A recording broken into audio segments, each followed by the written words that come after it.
Hello, everyone. In my daily Bible reading today, in the Old Testament portion of the reading was found in Isaiah.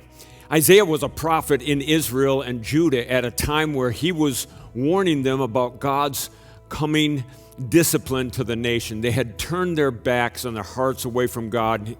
And Isaiah told them that he was going to use Babylon to come and judge the nations. And as he gives his prophecy, it's real doom and gloom. It's horrible when you read it, and it's really long too.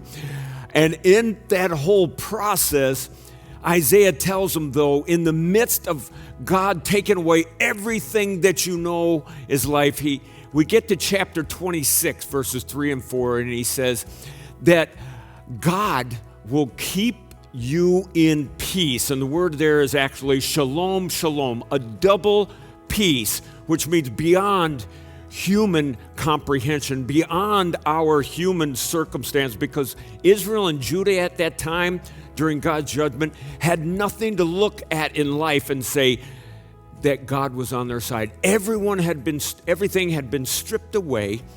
All the young people had been taken into captivity, but he said, I will give you peace, peace whose mind is stayed. And that means to lean in, to really trust, whose mind is stayed on him. And then he goes on to say that he would give them a confidence, a careless security. And I'm reminded when we walk, my wife and I walk with our two grandsons, Benjamin and Thomas. We're really concerned about the road because at one point in the walk, we let them out of the strollers and they go tearing down the sidewalk, free, blah, blah, blah. You know, they just love running down the sidewalk. And they don't have a care in the world. Why?